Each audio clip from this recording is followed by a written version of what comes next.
Happy Wednesday. We are here for math. And in math, you guys are rocking it in telling time. So let's review what we know before we start something new.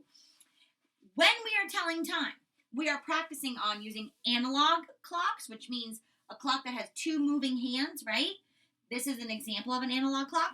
This is also an example of an analog clock, right? We have our moving hands. And on an analog clock, we have the long hand, which tells us the minutes, right? And the shorthand, which we've been practicing, right? The shorthand tells us the hour, right? And we're going to be talking about minutes today. But first, let's practice a little bit more. So here's our analog clock.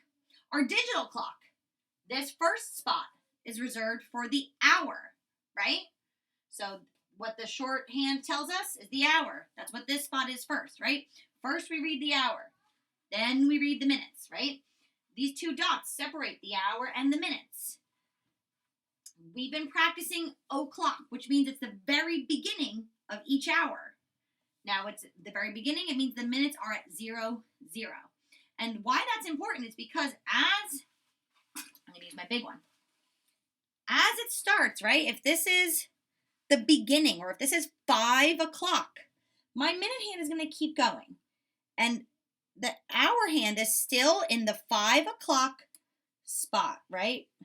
Remember yesterday we practiced how if it's in between two numbers, you have to go back to the number it came from, right? It didn't go to 6 yet. It's still in 5's room. You act like that 5, when it reaches o'clock, it's when it starts into a new room, right? Right now, it is almost at 6, but it can't be 6 o'clock yet, right? Because our minute hand has to be all the way up here. And why we know that is because an hour, how long is an hour? An hour has 60 minutes. 60 minutes are in an hour. Let's write it big up here. 60 minutes, 60,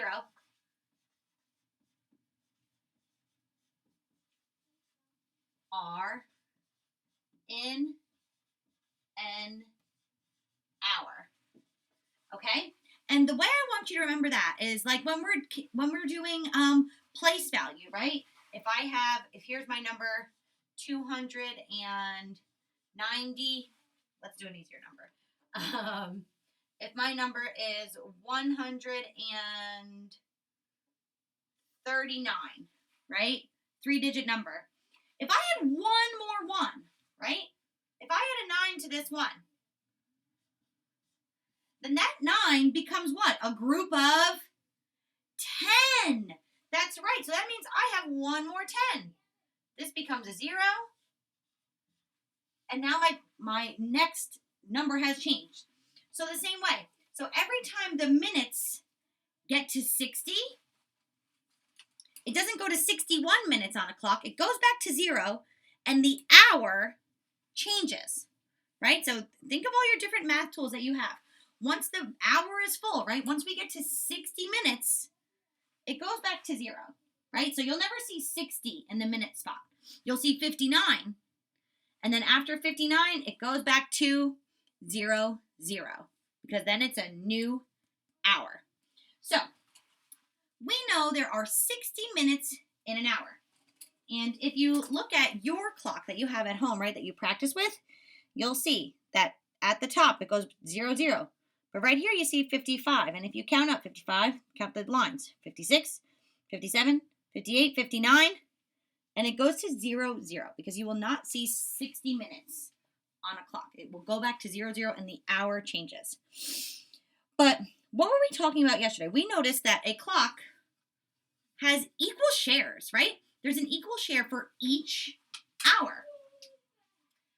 Now, if there's an equal share for each hour, do you think there's equal shares for the minutes? Absolutely. So, sorry, my secant circle isn't super great, but you guys can tell what I'm doing, right? So we know that when an hour is starting, our minute hand is up at the very top, right? It's at 00 or at 60, right? It's at the hour is just starting. So let's make our line of symmetry right down the middle, right? if this is 0, 0 for our minutes,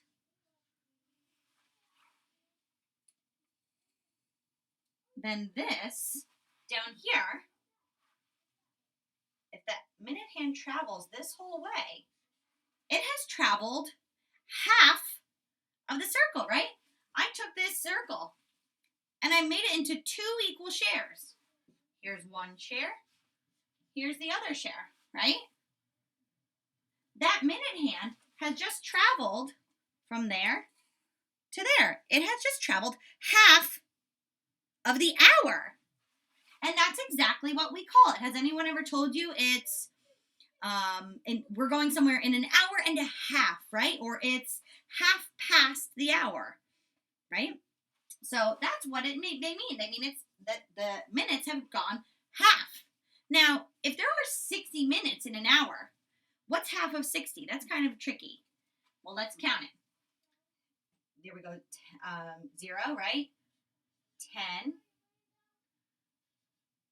20, a little lower. 20, 30, 40, 50, 60, right? Because 60 and 0, they start in the same place. So 0, 10, 20, 30, 40, 50, 60. Half an hour means that that minute hand has traveled for 30 minutes. 30 minutes is half an hour. So on a digital clock, it would look like this. An hour and 30 minutes. That means it is half of an hour. It is half past 6, right? The minute hand has gone for 30 minutes after 6 o'clock. How do you feel about that, first graders? Amazing? Let's apply what we just tried. Okay, in your math books, open up to page 567 and have your clocks with you too, right? It always helps. So, we know that there are 60 minutes in 1 hour, and that the hour hand, when it has traveled, let's see, when the minute hand has traveled for half of its distance for that hour, right? If this is 3 o'clock, watch what happens to the hour hand when the minute hand travels for half. The hour hand is halfway in between 3 and 4, right? It's perfectly in between 3 and 4 because he's still got to travel this half left till he gets to number 4.